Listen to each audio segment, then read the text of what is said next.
सो सी type इसका नाम इसीलिए है पड़ा क्योंकि इसमें collagen like structural helical motif is there in this protein. And lactin stands for those proteins which bind to carbohydrates. ठीक है, मतलब पॉलीसेकेराइड से अगर कोई प्रोटीन बाइंड करता है स्पेसिफिकली, यानी उस पॉलीसेकेराइड में, suppose that protein, if in this polysaccharide, if 8th monomeric unit is mannose, suppose 1 से 7 तक में कुछ भी ग्लूकोज, फ्रुक्टोज या एन ग्लाइकोसमिनोग्लाइकेंस है, सब अलग अलग तरह 1 से 7 में कुछ भी मोनोसेक्राइड यूनिट हो, लेकिन 8वां अगर मोनोसेक्राइड यूनिट मैनोज है अगर in that polysaccharide, then this protein will recognize that carbohydrate and it will bind to that. Suppose 8वां पर गैलेक्टोज था, तो देखिए ये किस तरह से आप लोग सोचोगे कि एक तो इंफॉर्मेशनल कॉम्प्लेक्सिटी डीएनए में ही, उसमें इंफॉर्मेशन छुपा हुआ है, उसका वो इंफॉर्मेशन ट्रांसलेट हुआ प्रोटीन में, inside the protein also the information is there. Okay, अब कार्बोहाइड्रेट के अंदर भी इंफॉर्मेशन है, देख रहे हैं आप लोग किस तरह स्पेसिफिक है। So if at the 8th position they find mannose, then that protein will bind to that polysaccharide and that protein is called as lectin, और लेक्टिन का एक क्लास है कलेक्टिन। ठीक है, तो इसके बारे में डिटेल में उतना सिर्फ जान लो, आपको अभी नाम इसका और उसका थोड़ा सा इंट्रोडक्शन समझ लो। ओके, तो ये है आपके सी टाइप लेक्टिन रिसेप्टर्स। इसमें है जैसे मैनोज रिसेप्टर, अभी हम बताया ये मैनोज रिसेप्टर, अगर 8वां पोजीशन पर मैनोज रेसिड्यू है देन इट विल रिकॉग्नाइज, इसीलिए नाम रख दिया मैनोज रिसेप्टर। मैनोज अगर नहीं है 8वां पर तो it will not recognise. Another one is dectin 1, DC sign. ठीक है, mannose receptor are in, mannose receptor के लिए कौन है, PAMP, pattern recognition, pathogen associated molecular pattern, कौन है, mannans. Mannans means what, mannan सुने ये सब नाम, मैनन मतलब होता है a polysaccharide made up of mannose residues, that is called as मैनन।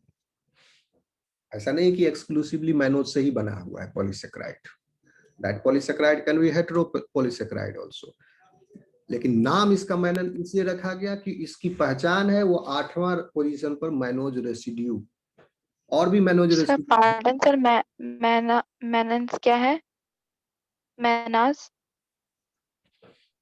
क्या क्या पूछ रहे हो, हम नहीं आ रही आवाज सर, मैनास क्या है, वही मैनन्स बता रहे हैं, मैनन्स बता रहे हैं अभी आपको।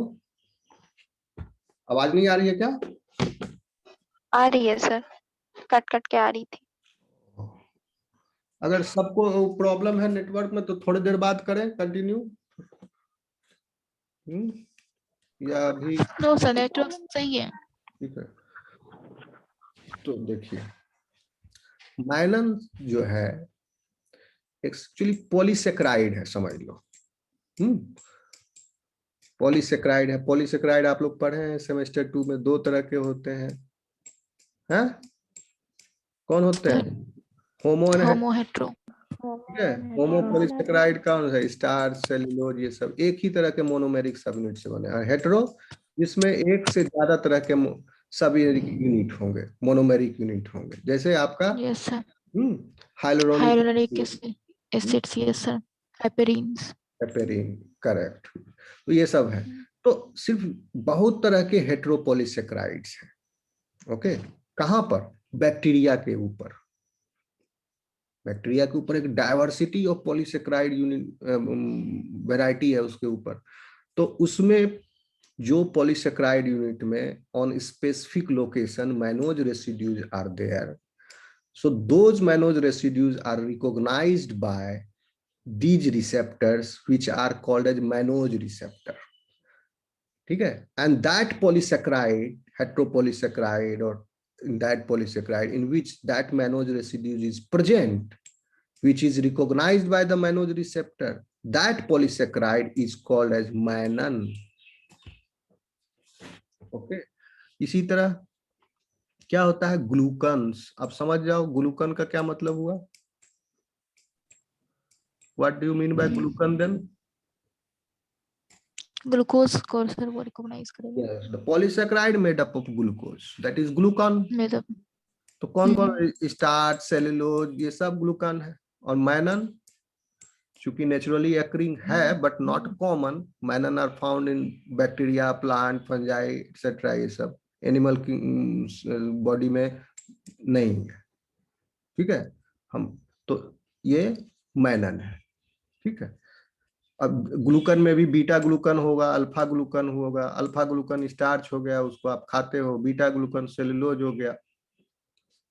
ओके, समझे मैनन यस आप? Mannan is the polysaccharide made up of mannose residues. So ये पॉलीसेक्राइड को रिकॉग्नाइज किया, ये पैम्प को रिकॉग्नाइज किया, ये एट सर्टेन लोकेशन और specific location the presence of the mannose residues in that polysaccharide in that mannan will be recognized by the receptor which is called as mannose receptor. उसी के नाम पर उसका नाम रख दिया गया mannose receptor. And this mannose receptor is belonging to this group C-type lectin receptors. क्योंकि ये सारे receptors जो हैं, जो ये कार्बोहाइड्रेट को रिकॉग्नाइज करते हैं, जैसे डेक्टिन जो है वो बीटा ग्लूकन को रिकॉग्नाइज करेगा. DC sign again different kind of mannan, इसको रिकॉग्नाइज करेगा. तो ये सब का स्ट्रक्चरल मोटिव जो है, स्ट्रक्चर, ये सब रिसेप्टर जो है, इस सब का स्ट्रक्चर जो है सेम सिमिलर है. ठीक है, इस एग्जैक्टली सेम नहीं है, बट जो एक्टिव साइट है, जो main binding region of these proteins are same in all of these receptors, and that is cysteine rich collagen like motif, alpha helical motif rich these receptors are. cysteine rich भी है, साथ ही collagen like भी है. तो इसीलिए इसका नाम सी type lectin receptor है. तो इस तरह का स्ट्रक्चर इस सब में है. और इसका बाइंडिंग साइट, रिकॉग्निशन साइट जो है वो रिकॉग्नाइज करता है presence of the mannose residue at specific locations in the specific position in polysaccharide. Clear हुआ? Yes sir. उतना डिटेल में जानने की आवश्यकता नहीं है, नाम याद कर लो. जैसे अब डेक्टिन है, ये कुछ डेटा सर इसका मतलब है कि जो पैटर्न रिकॉग्निशन रिसेप्टर है ये कार्बोहाइड्रेट यानी पॉलीसेक्राइड्स को रिकॉग्नाइज कर रहा है. Yes. जो कि Yes, pattern recognition receptors are recognizing carbohydrates polysaccharide. Yes, the arrangement of carbohydrate residues present on the bacterial cell surface. Bacteria. Okay. Okay. So these are pattern recognition receptors which are doing this. So एक class है C type और दूसरा है scavenger receptor भी, SRA, SRB. सिर्फ नाम याद कर लो, उतना इसका जाने की जरूरत नहीं है.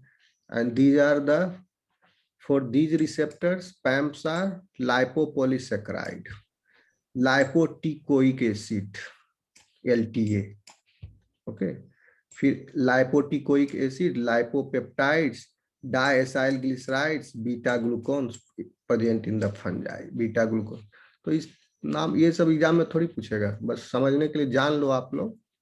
ओके, कहाँ गया? Sir, scavenger receptor is also recognizes carbohydrates. Scavenger receptor also recognizes carbohydrate. Yes. देखो लिखा हुआ है लाइपोपोलीसेक्राइड आपको. And LTA lipoteichoic sir. Acid, ये कुछ भी होगा, लाइपोटिकोइक एसिड इज क्या है, lipoteichoic acid is surface associated adhesion amphiphile from gram positive bacteria, this is present in gram positive bacteria, okay, and the regulator of autolytic wall enzymes muramidases. It is released from the bacterial cells mainly after bacteriolysis induced by lysozyme. तो उतना detail mechanism जानने की आवश्यकता नहीं है आपको, नहीं तो खो जाओगे, बहुत सारा चीज पढ़ना है अभी सिलेबस में, ये है भी नहीं उतना, आप सिर्फ पैम्प और PRR ही याद रख लो उतने बहुत है, उसका एग्जाम्पल याद रखने की आवश्यकता नहीं है, ठीक है। लेकिन फिर भी चूंकि ये सब का जिक्र आएगा तो जान लीजिए आप, लाइपोपॉलीसेक्राइड, लाइपोटिकोइक एसिड, ये भी बैक्टीरिया में है, ग्राम पॉजिटिव बैक्टीरिया में है। Scavenger receptor LTA, lipopeptides, diacyl glycerides, इसको रिकॉग्नाइज करता है। अब पैटर्न रिकॉग्निशन रिसेप्टर के अलावा there are some opsonin receptors which are present on the cell surface, this you know already, okay, this you know, the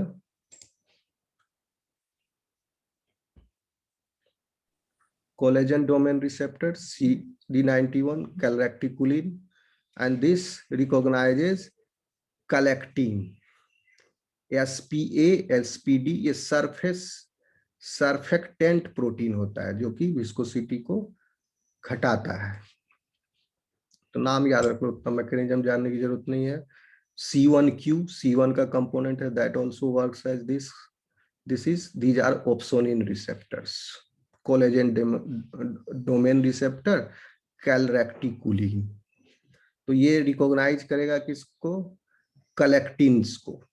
कलेक्टिन्स कहाँ से secrete होगा, collectin secrete होगा, it will be secreted by the host cell, ये host cell का ही है ये, this is not PAMP, these are all PAMPs, ये पूरा पैम्प है एब्सोल्युटली।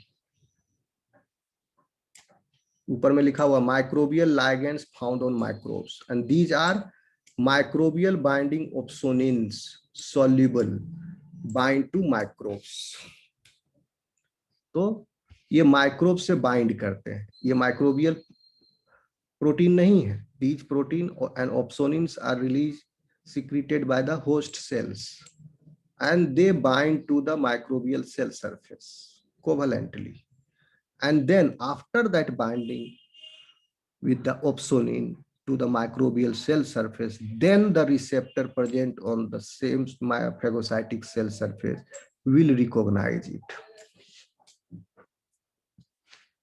समझ में आया ये दोनों का अंतर, ऑप्सोनिन रिसेप्टर और पैटर्न रिकॉग्निशन रिसेप्टर का डिफरेंस। पैटर्न रिकॉग्निशन रिसेप्टर को बीच में कोई एजेंट नहीं चाहिए, रिसेप्टर है, ligand is present on the bacteria, direct है, कोई एजेंट नहीं, डायरेक्ट इन्वॉल्वमेंट है, बट हियर इनडायरेक्ट इन्वॉल्वमेंट है, बीच में एजेंट चाहिए इसको ऑप्सोनिन रिसेप्टर्स के लिए। कौन सा एजेंट है, ऑप्सोनिन, तो opsonin receptor is present on phagocytic cell surface, और ऑप्सोनिन रिलीज हुआ कहां से, कॉम्प्लीमेंट सिस्टम एक्टिवेट हुआ था, वहां से ऑप्सोनिन रिलीज हुआ, एंड देयर इज वन, एक सी रिएक्टिव प्रोटीन होता है CRP, डॉक्टर चेक करता है, लिखेगा CRP का लेवल बता के जांच करा के आइए, तो ये C reactive protein is synthesised by liver, and in the case of pathogenesis of a disease और in the case of infection and inflammation the level of C reactive protein increases. This has been C reactive protein collagen reactive protein ही है या फिर सी का कुछ, सी यहाँ पर सी का मतलब है दिस, सी का मतलब है डिफरेंट, समझे। सी रिएक्टिव प्रोटीन जो है ये डिस्कवर हुआ था, इट वाज बहुत पहले 1930s में, ओके, और C stand for carbohydrate antibody, so this okay sir, reactive protein basically recognizes carbohydrate, तो C का मतलब कार्बोहाइड्रेट है, और पेंटामेरिक प्रोटीन है, लीवर में सिंथेसाइज्ड होता है, और इसका लेवल जो है इन्फ्लामेशन में बढ़ जाता है, इसलिए डॉक्टर लिखता है सी रिएक्टिव प्रोटीन का लेवल बताइए, तो देखेगा सी रिएक्टिव प्रोटीन का लेवल, तो उससे अंदाज लगाएगा कि डिजीज कितना एग्रेवेटेड है इसके बॉडी में। ठीक है, ये आगे हम आपको बताएंगे, साइटोकाइन पढ़ाएंगे ना तब बताएंगे, क्योंकि इसका फिर IL-6 के साथ उसका इंटरेक्शन होता है CRP का। ठीक है, और IL-6 इन्वॉल्व भी रहता है CRP के एक्सप्रेशन को लीवर में, जेनेटिक एक्सप्रेशन को लीवर में और बढ़ाने के लिए। तो अभी उतना डिटेल में मत जाओ, सिर्फ अभी नाम याद रखो, सी रिएक्टिव प्रोटीन भी होता है एक, और ये भी एक ऑप्सोनिन है। समझ रहे हो? तो अंतर समझे ये दोनों रिसेप्टर का, ऑप्सोनिन रिसेप्टर और रिसेप्टर, ये पैटर्न रिकॉग्निशन ये डायरेक्ट है। Yes, sir. और यहाँ ऑप्सोनिन रिसेप्टर्स को एक opsonin receptor mediates via opsonin, और ऑप्सोनिन आया होस्ट से ही, होस्ट खुद रिलीज किया ऑप्सोनिन, और opsonin is basically binding to the pathogen cell surface. ठीक है, तो ऑप्सोनिन क्या हो गए? सॉल्युबल रिसेप्टर्स हो गए। सॉल्युबल रिसेप्टर कह सकते हैं ऑप्सोनिन को, and these receptors are surface bound receptor, and these receptors are again surface bound receptors, and opsonins, these are the receptors and these are the opsonins. So opsonins are also receptor. So soluble receptor is recognized by the membrane bound receptor, and soluble receptor is recognizing the PAMP present on the microbial cell surface. तो soluble receptor भी एक तरह का PRR हो गया, but soluble receptor है। Okay, opsonin is PRR, that is recognising पैम्प। अंतर समझ में आ रहा है यहाँ डिफरेंस दोनों में? ऑप्सोनिन जो है पैम्प को रिकॉग्नाइज कर रहा है, और पैम्प, ऑप्सोनिन और पैम्प जब दोनों बाइंड कर गया तब ऑप्सोनिन को अकेला नहीं और पैम्प को भी अकेला नहीं, ऑप्सोनिन और पैम्प के कॉम्बिनेशन को फिर ऑप्सोनिन रिसेप्टर रिकॉग्नाइज कर रहा है। ठीक है, समझ गए? आगे बढ़े तो देख लीजिए, इसमें CV91 है जो कि रिकॉग्नाइज करता है कलेक्टिन्स को, and collectin is also a type of आपका लैक्टिन होता है, ये भी एक लैक्टिन है, समझे? and collagen containing C type lactin it is called. C type again means यहाँ पर C type फिर हो गया, मतलब these are the lactins, तो हम बताए थे जो these are the proteins which will bind with the carbohydrate. So these are the lactins. Collectins are those type of lactins which will bind with the carbohydrate, and these are collagen containing, and this is part of innate immune system. Okay, ठीक है, आगे बढ़े। Collective और information की आवश्यकता नहीं है for syllabus point of view. अब कहाँ गया, बस जान कहाँ गया डॉक्यूमेंट मेरा वो।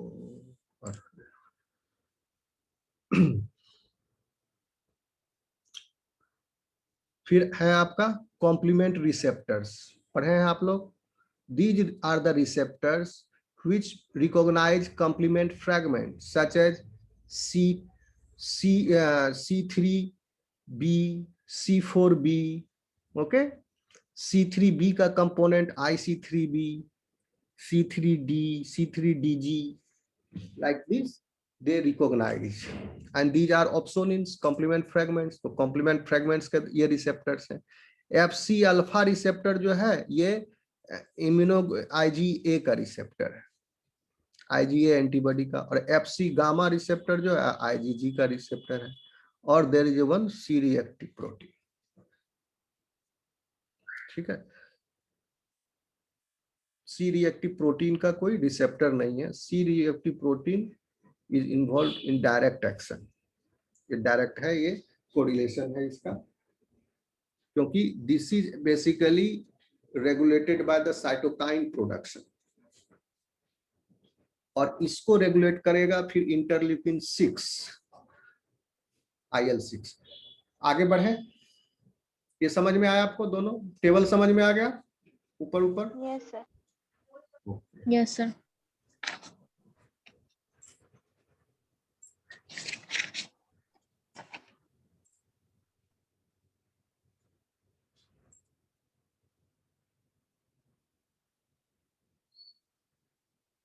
Okay.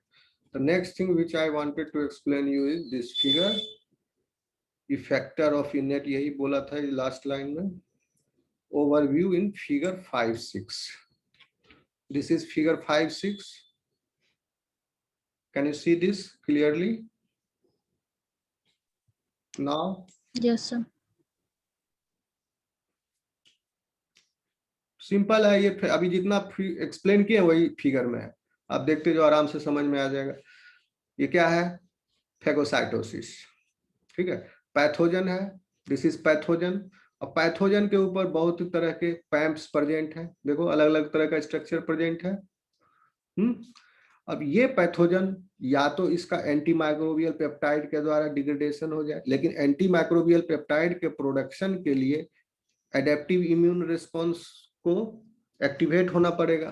तो ये ऑलरेडी एडेप्टिव इम्यून रिस्पॉन्स इसमें एक्टिवेटेड है, दैट मीन अगर ये प्रोसेस प्रक्रिया चल रही है दैट मीन्स उसमें भी पहले, चूंकि एडेप्टिव तो बाद में शुरू होगा, पहले तो टिश्यू मैक्रोफेजेस से मुलाकात हुआ इसका या न्यूट्रोफिल से हुआ, तो पहले तो पैथोजन का फेगोसाइटोसिस हो गया, बाद में एडेप्टिव एंटीजन प्रेजेंटिंग हुआ तो टी सेल एक्टिवेशन हुआ, तो बाद में फिर एंटी माइक्रोबियल पेप्टाइड आया, तो दैट इज वो बाद में आया। So focus here this part of the figure. So this pathogen will get phagocytosed. How? Phagocytes like neutrophil, dendritic cells, macrophages, they will come to that area where the pathogen is there. They will be brought here by chemotaxis, and then PAMP recognized by pattern recognition receptor, PAMP present on this pathogen, pathogen killed and degraded in lysosomes. तो ये इसका phagocytosis हो गया, ठीक है। Phagocyte activated to produce antimicrobial components followed by the secretion of inflammation promoting cytokines and chemokines. फिर phagocytosis pathogen का Yes, this is the second one, या तो डायरेक्ट हो गया उसका, किसके द्वारा? पैम्प के द्वारा, पैम्प और पीआरआर के इंटरेक्शन के द्वारा दिस इज हैपनिंग। एंड अगर ओप्सोनिन के द्वारा हो तो दोनों के द्वारा हो सकता है ना,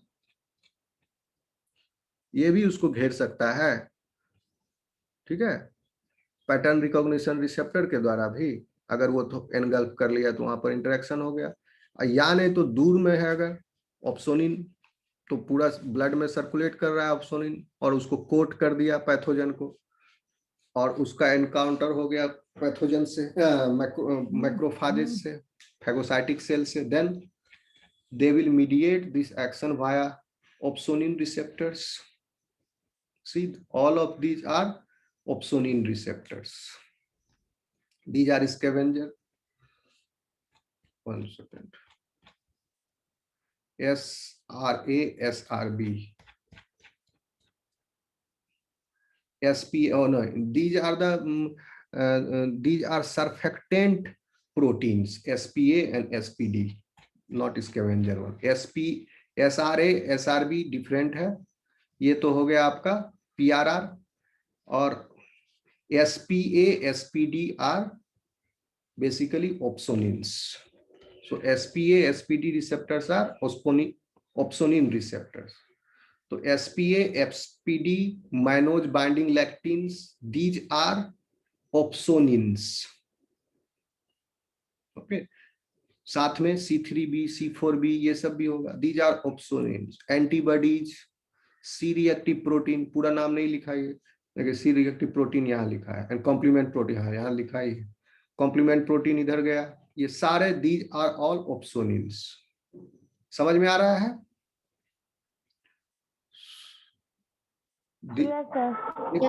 शो कर रहा है, ये पैम्प और पीआरआर के थ्रू हुआ, and in this branch via opsonin. तो सेम क्या किया, यहाँ पर आप ऑप्सोनिन वाला ब्रांच में दिखाओगे तो बूंदा बूंदा ऐसे करके दिखा दोगे, कोटिंग हुआ ऑप्सोनिन का, opsonized pathogen, and opsonized pathogen is again phagocytosed. Opsonins are recognized by opsonin receptors, यहाँ it will be phagocytosed. Clear है, सिंपल फिगर है, इसमें समझने की अपनी कुछ पॉइंट रह गया जो नहीं समझ में आया आपको इसमें? सर उसमें थर्ड ब्रांच वो क्या कह रहा है, anti microbial peptide? Antimicrobial peptides belong to many classes. Some of the antimicrobial peptides are released by these phagocytic cells also. लेकिन इस phagocytic cells को antimicrobial peptide रिलीज करने के लिए, और antimicrobial peptide is released as a result of the activation of acquired immune component also, adaptive immune response also. Okay, so antimicrobial peptide जो है वो what they do, they attach to the pathogen cell surface, attach it itself to the pathogen cell surface, and it induces the lysis of that cell. समझ लो इस cell के लिए जहर है, वो अपना सिंगल इसके लिए जहर है। ओके, तो इसका मैकेनिज्म देखेंगे, अगर सिलेबस में होगा तो पढ़ाएंगे। तो एंटीमाइक्रोबियल पेप्टाइड आने के लिए पहली बार कहाँ से आएगा, अंडा कहाँ से आएगा, मुर्गी से आएगा। तो पहले एंटीमाइक्रोबियल पेप्टाइड आने के लिए भी फेगोसाइटोसिस होना जरूरी है, तो पहले तो फेगोसाइटोसिस ही होगा तब एंटीमाइक्रोबियल पेप्टाइड आएगा। ठीक है, तो फेगोसाइटोसिस इज द मेन की mechanism for the host defence. समझ में आया फोटो? Yes. Yes, sir.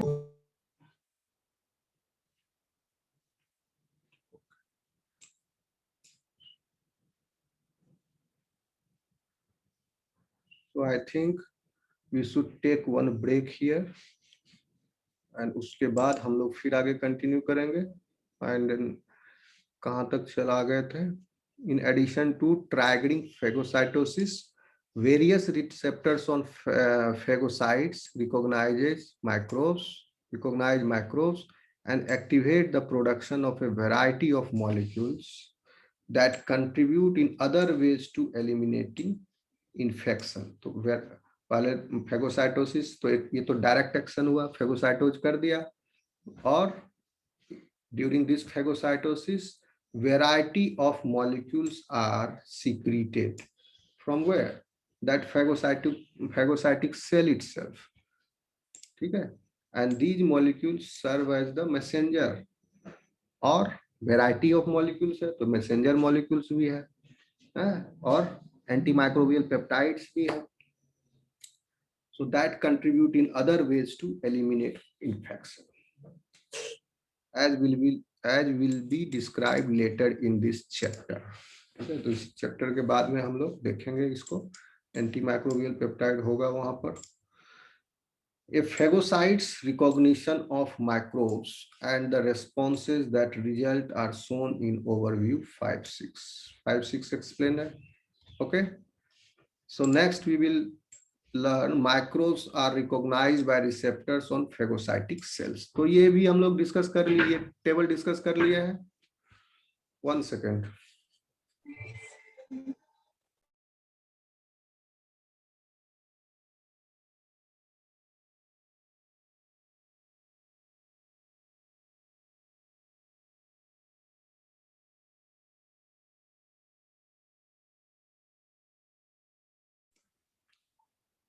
ठीक है, आ रही आवाज? Yes, sir. ये सर आ रही है। तो अब इस सेक्शन में भी हम लोग ये सब देख लिए हैं, फिर से एक बार देख लेंगे, and then we will proceed. तो अगला क्लास कितने देर के बाद रखें, कितने देर में फ्री हो जाओगे आप लोग नेक्स्ट क्लास के लिए?